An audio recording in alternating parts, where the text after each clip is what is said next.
panggil satpam, terus tangkap ibu yang tadi. Iya. Cepet, Sus. Aduh, lihat dong, Bu kalau jalan. Ibu yang nabrak saya, ibu yang ngegas. Gimana sih bukannya minta maaf? Minta maaf sama saya. Apaan sih? Udah nabrak juga, minta maaf dulu. Lepasin, minta maaf ke rumah kita nih. Iya, Bu. Lepasin. Silakan Bu, silakan Bu. Lepasin. Iya, Bu. Lepasin.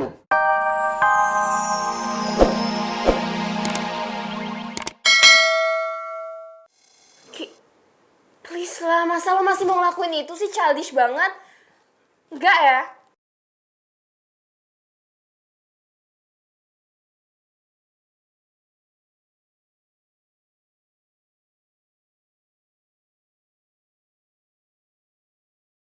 Bu Salma, data yang Ibu cari sudah saya temukan. Soal anak saya? Iya. Terus gimana, Sus? Saya bisa tahu kondisinya seperti apa? Menurut arsip di rumah sakit, tidak banyak informasinya, Bu. Cuma memang betul ada bayi yang ditinggalkan 23 tahun lalu tanpa ada data ibunya sama sekali. Itu benar anakku.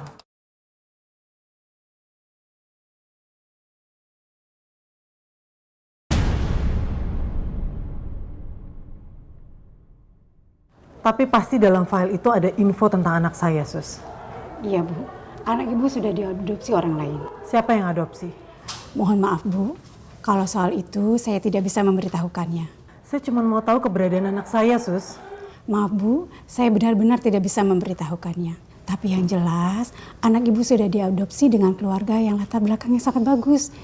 Jadi Ibu nggak usah khawatir. Tapi saya harus tahu kondisi anak saya, Sus.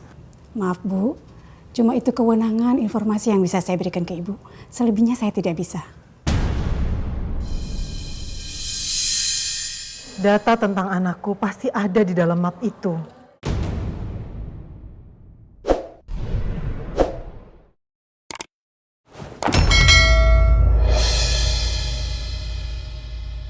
Bu Salma, buat apa, Bu? Saya cuma mau tahu data anak saya, Sus. Ini nggak boleh dibuka, Bu. Bu, maaf. Lepasin, Bu. Lepasin. Bu Salma, Bu. Bu Salma, mau dibawa kemana, Bu? Bu. Mari, Bu. Sayang.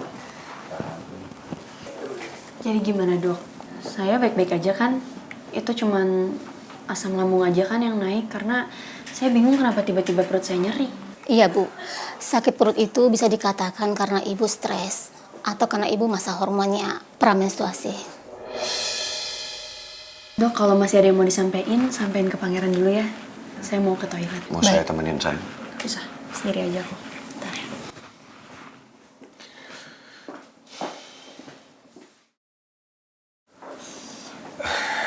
Dok, jadi gimana perkembangan kondisinya Putri?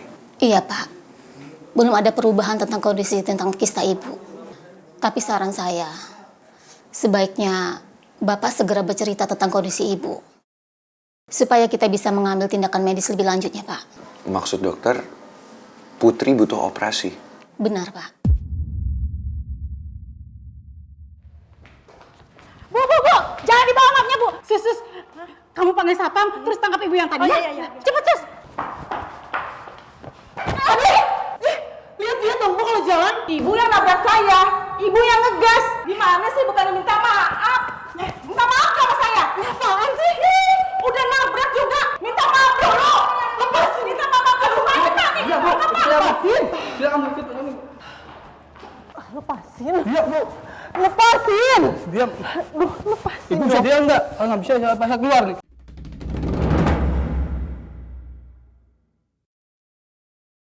Ada apaan nih ya? Diam, Bu. Lepasin.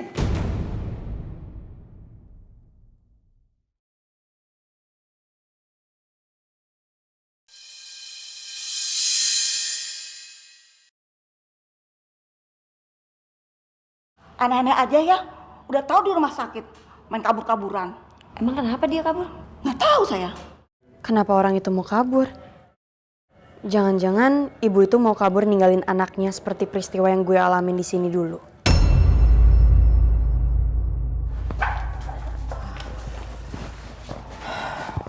Terima kasih Pak Satpam, Suster. Boleh pergi. Baik, Sus.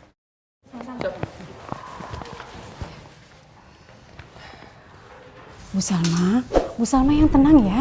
Enggak, saya nggak akan kasih data ini, Sus. Ini data tentang anak saya. Saya perlu ini, Sus. Ya udah, kalau gitu silakan Ibu buka dan Ibu baca aja dulu ya.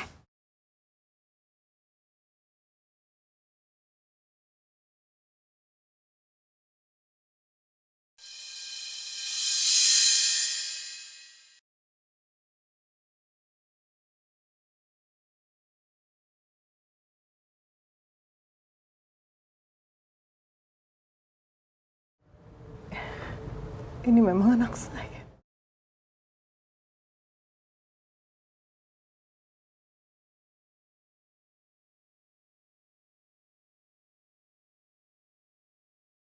Ini anak saya, Sus. Iya Bu Salma. Siapa yang mengadopsi anak aku?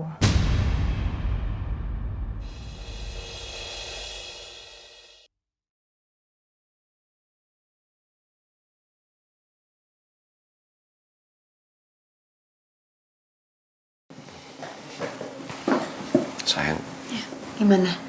Apa yang disampaikan sama dokter? Semuanya baik-baik aja kan?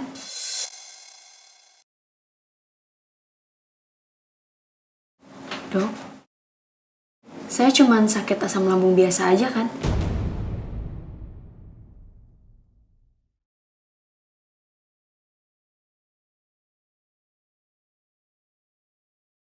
Iya, Bu.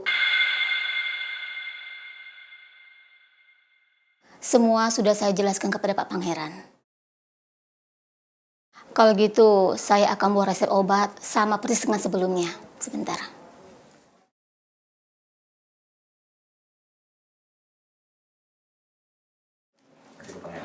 Ini apa?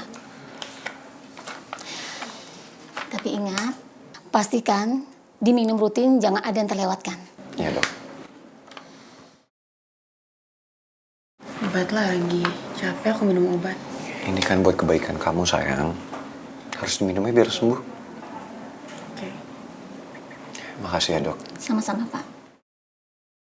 Kamu harus sehat Putri. Saya percaya kamu pasti bisa sembuh dari penyakit kamu. Dasar lebay. Dia ngomong gitu dalam hati seolah-olah kayak gue punya penyakit berat aja. Tapi gue beruntung punya pacar yang seperhatian dia. Dan sekarang udah mau jadi calon suami gue.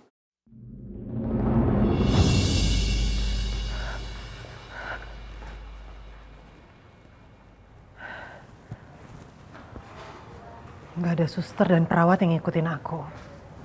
Security juga nggak ada.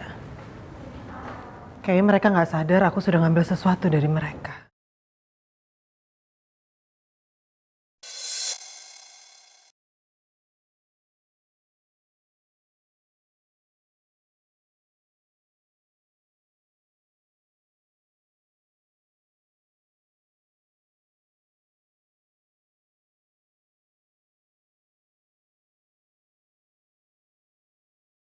Bayi mungil mama.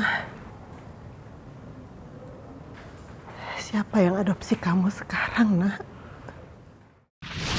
Aduh, susah nggak kuat. Dokter, pasien mengalami pendarahan. Kita harus segera menyiapkan persalinan. Tolong kamu panggilkan dokter aja ya. Baik, Sus. Ibu tahan ya, Bu. Sebentar ya, Bu ya. Saat itu aku perdarahan disusul kontraksi yang begitu hebat. Aku udah coba hubungin Mas Jaka, tapi nggak berhasil. Gimana, Sus? Ibu saya periksa dulu ya.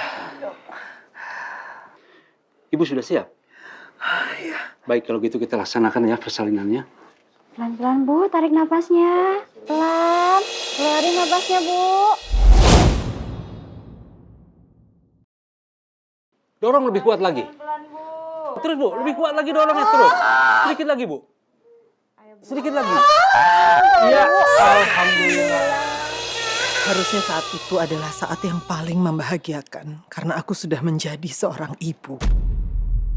Buah hatiku bersama Mas Jaka sudah lahir dengan selamat. Tapi begitu aku mendengar suara tangisan bayiku, seketika itu juga hatiku semakin hancur dan terluka. Aku tidak sanggup menatap wajah bayiku sendiri karena aku teringat segala pengkhianatan yang sudah aku dapatkan. Gara-gara Nawang, kebahagiaanku terenggut dan Mas Jaka meninggalkan aku. Aku benar-benar terluka dan aku nggak mampu menerima bayiku. Karena dia selalu mengingatkan aku pada Mas Jaka yang sudah menghancurkan hidupku.